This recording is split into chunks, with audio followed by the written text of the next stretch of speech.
Olá, começa mais uma edição do É o Bicho, diretamente do Museu de História Natural de Campinas, que fica aqui dentro do Bosque dos Jequitibás.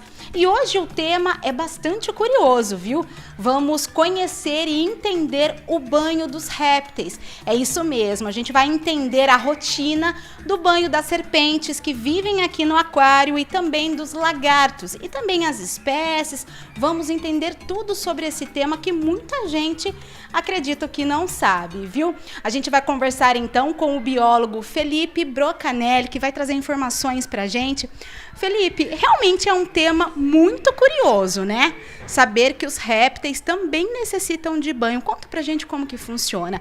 Esse já é um espaço dedicado para isso. Sim, bom dia, né, Cassiane? A gente tem aqui uma atividade que é muito legal, que muitas vezes a gente acha que só a gente toma banho, né? Só pessoas tomam banho. Na verdade, as cobras, nossas serpentes, lagartos aqui da Casa dos Animais Interessantes e do museu também realizam esse tipo de procedimento. É um procedimento saudável para o animal, a gente estimula o metabolismo do bicho, ele pode também se hidratar, ele tira ectoparasitas, ajuda na troca de pele desses animais, então é um procedimento corriqueiro nessa rotina nossa, que muitas pessoas não conhecem mesmo, e essa é uma oportunidade muito legal deles saberem que existe isso.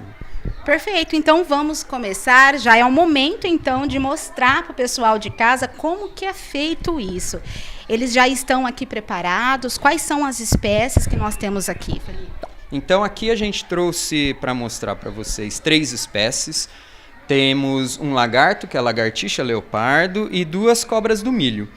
Um filhotinho, um macho adulto, e o procedimento começa da gente retirando eles dos recintos e colocando eles aqui nessas caixas plásticas. É onde a gente vai colocar a água do banho deles. Nós temos uma estrutura com água onde a gente aquece ela com aquecedores de aquário, ela fica morninha, e isso é muito bom para os répteis que têm um metabolismo bem baixo. Então a água morna, ele aumenta esse metabolismo, o animal consegue absorver a água, principalmente pela cloaca, e isso hidrata o animal também. Então o procedimento ele é bem simples, na verdade. Colocar o animal na caixa, a gente vai abrir então a caixa, expõe o animal aqui.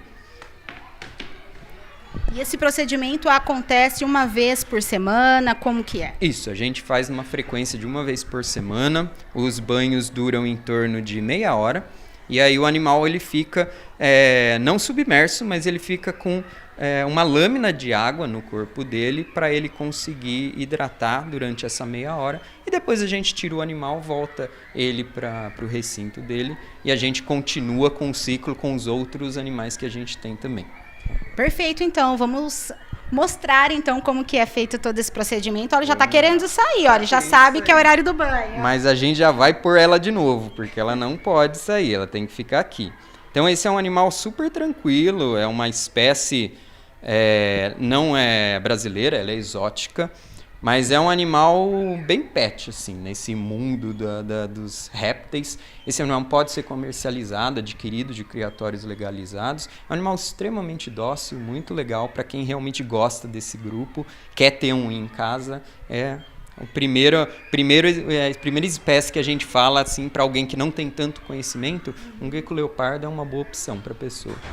E é muito interessante, né? Muitas pessoas gostam, né, de animais silvestres, né, digamos assim, e exóticos. Então, esse é uma boa opção, mas lembrando que mesmo quem tem em casa tem que continuar com esses cuidados. É necessário também esse banho, tudo certinho, né? Com certeza, né? Quando a gente tem uma vida aí nas nossas mãos, a gente tem que cuidar corretamente. Então, alimentação, tipo de recinto, frequência de alimentação, o banho. A pessoa já tem que ter um conhecimento prévio antes de ter o animal, tem que conhecer o bicho. Então tem muita informação na internet, nos sites dos próprios criatórios que comercializam esses animais. Já existem os protocolos de manejo e criação que a pessoa pode ler, se inteirar e aí sim, com todo esse conhecimento, ter um animalzinho aí, porque a gente também tem que pensar no bem-estar deles. Perfeito. Então, vamos ao procedimento. Enquanto isso, a gente vai conversando também. Qual o tipo de alimentação deles? É diferente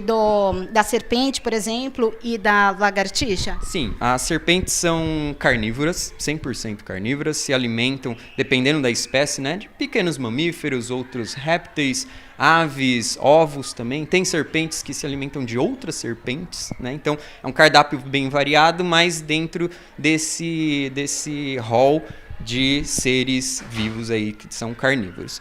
As lagartixas leopardo também são insetívoras, então elas vão se alimentar basicamente de insetos, pequenas baratas, grilos, insetos que elas encontram na natureza, mas aqui sob cuidados humanos a gente alimenta mais com larvas de besouros e pequenas baratas que são criadas também no nosso biotério.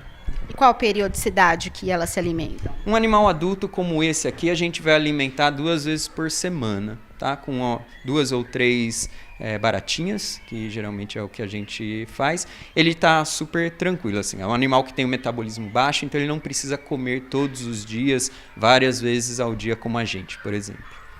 Perfeito, então, vamos lá, vamos entender como que é feito, então, esse procedimento, o banho.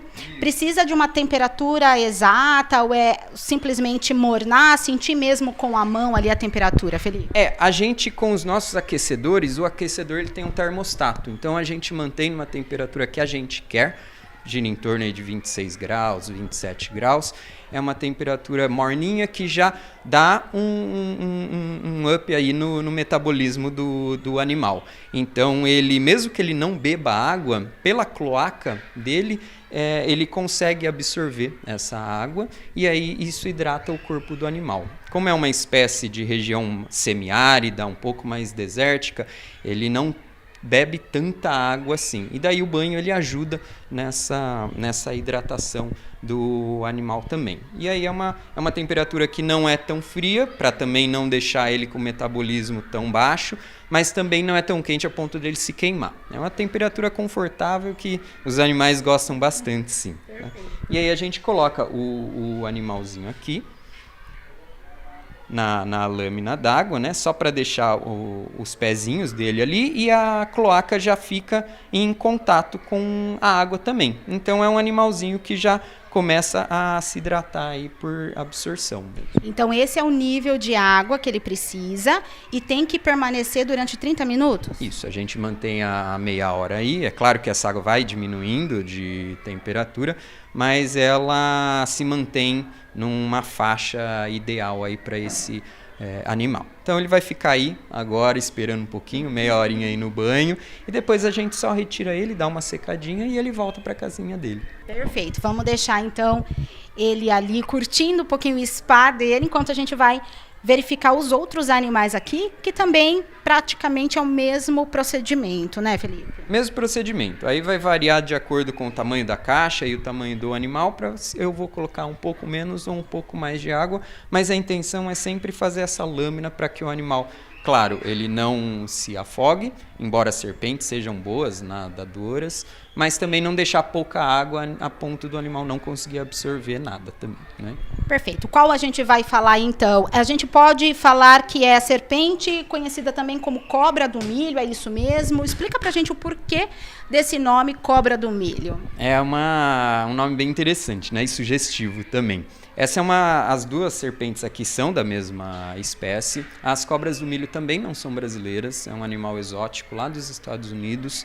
E eles ocorrem naturalmente em áreas onde existem muita plantação de milho também, nos corn belts, que o pessoal chama. E existe uma associação muito grande também entre a presa das cobras do milho e as plantações de milharal, né? Pode ser que seja sugestivo a pessoa achar, nossa, a serpente está comendo milho? Não, né? Na verdade, é a presa dela que se alimenta do milho. Por exemplo, pequenos roedores. Né? Nos silos de estocagem desse material, desses grãos, existe muito aí a presença de roedores também, que vão lá para se alimentar, e as serpentes também acabam indo para lá guiadas, movidas por esses ratos roedores que estão ali e elas são muito encontradas nessa região. Tanto que o nome delas, popular, acabou virando mesmo, em inglês, corn snake, e agora para o Brasil, a cobra do milho. Felipe, e essa espécie é uma espécie que também pode ser domesticada? Explica pra gente esse procedimento também. Aqui no Brasil, a cobra do milho ela não tem autorização para ser comercializada. Em outros lugares do mundo, sim. Então, aqui no Brasil, a gente tem esse animal porque esse animal foi vítima de tráfico. Então, ele estava nas mãos e na posse de pessoas que não tinham autorização para ter, e aí nas ações de fiscalização, o IBAMA, a Polícia Ambiental, retira esse animal da posse da pessoa, e esse animal tem que ser encaminhado para um empreendimento de fauna. E aí zoológicos é um exemplo desses empreendimentos, e a gente daí sim consegue manter esse animal sob nossos cuidados. Tá? Opa! Perfeito, então. Vamos então fazer o procedimento nessa serpente, cobra do milho, né? Para o pessoal de casa entender, olha só. Eu vou colocar ele no pescoço. E ela é dócil, é macho, né? Esse aí é macho, é dócil. Esse é um macho dócil, sim. Ele é muito ativo. Outras serpentes aí são mais tranquilas. Esse é muito ativo, mas assim, super dócil também. Aí eu preciso dar uma segurada nele para conseguir encher o balde aqui de água, porque senão ele sai do meu corpo. Mas Tá agitado. tá agitado, ele gosta muito de andar. Mas daí a gente coloca um pouco de água aqui. E também permanece 30 minutos o mesmo procedimento, né? Permanece 30 minutos com o mesmo procedimento, sim. A gente coloca ele aqui nessa lâmina de água. Esse é o ioque. Ioque é o nome dele? Isso, o ioque, essa cobra do milho. Ele não gosta muito de banho, mas gosta de banho. Infelizmente todos os animais precisam passar por esse procedimento pelo bem dele, né? Então, de novo aqui ele vai ficar essa meia horinha aqui. Geralmente o animal sai, tira a cabeça da água, que ele não gosta muito, mas o principal é a cauda ficar submersa ali, que é o que está acontecendo. Então, é o que a gente quer que o animal faça, porque a cloaca dele fica ali no final da cauda, então no começo da cauda, desculpa. E aí ele vai absorver essa água aí do banho. Perfeito, então, Felipe. Por último, nós temos aqui um filhote também, cobra do milho. Tem nome? Sim, essa aqui é a Fini também. É um filhotinho de cobra do milho. Chegou esse semestre aqui pra gente, vindo de uma também ação da Polícia Ambiental. É um filhotinho, ainda vai crescer bastante, tem muito tempo ainda de vida, vai ficar com a gente sob nossos cuidados e daqui a uns anos vai estar do tamanho do ioque aí também. Qual que é o tamanho que chega, assim, aproximado? Esses animais chegam aí em torno de 1,20 m a 1,5 m, é o padrão mesmo de tamanho desses animais, né? Então, essa aí tem bastante espaço para crescer ainda, a Fini, né? Por ser filhote, tem algum procedimento diferenciado, algum cuidado que precisa ter mais atenção, Felipe? A gente faz um aumento da frequência da alimentação desse animal. Como ele é filhote, ele ainda tem muito para crescer, essa alimentação ela é aumentada, a frequência, e a gente também tem que tomar bastante cuidado com relação ao aquecimento também. Como é um animalzinho que ainda não tem tanta experiência, a gente já está fazendo essa desensibilização nele, para ele se acostumar com o toque humano, porque é um animal que tem muito potencial para ser utilizado em ações de educação ambiental com as pessoas, por ser uma espécie já dócil, por não ser peçonhenta.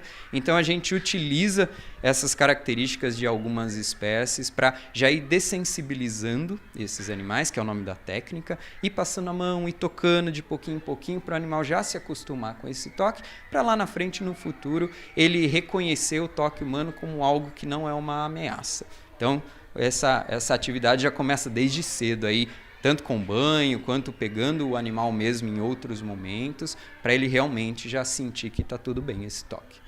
Perfeito, Felipe. Muito interessante esse trabalho, muito curioso também. Realmente, muita gente não sabia. Eu, particularmente, não sabia que as serpentes, os lagartos precisam de banho aí. Muito interessante conhecer também essa movimentação que é realizada aqui. Fala um pouquinho para a gente sobre o Museu, né, de História aqui de Campinas. Muita gente acaba vindo aqui para o Bosque dos Jequitibás e não conhece o museu. E ele é muito importante justamente para conscientização ambiental, né? Isso, o Museu de História Natural, ele é um complexo com 3 prédios, então, além do museu, faz parte o aquário, onde a gente está aqui, e a Casa dos Animais Interessantes. O museu, ele é um espaço museológico, educativo, que tem diversas vitrines, os temas principais é falar sobre a biodiversidade e conservação da natureza. Então temos aí, a gente utiliza diversos animais taxidermizados nas vitrines para abordar esses temas também junto à população. E aqui no Aquário e no Serpentário, nesses outros espaços, a gente mantém os animais vivos também, para a contemplação das pessoas, para a gente fazer o nosso trabalho de educação ambiental, tocar também as pessoas, informar muito sobre coisas que muitas vezes elas não sabem. E aí aqui a gente faz esse trabalho com as escolas, com atendimento, monitoria, atividades de extensão aos finais de semana com o público do bosque, levando o nosso trabalho para fora, aí de forma totalmente gratuita. E é uma felicidade muito, muito grande para a gente poder estar informando a população e fazendo essas atividades com todo mundo. Perfeito, então, muito bom conhecer esse espaço que leva informação e também a conscientização ambiental. A gente vai ficando por aqui nessa edição do É o Bicho e para você aí de casa, até o próximo programa. Até mais!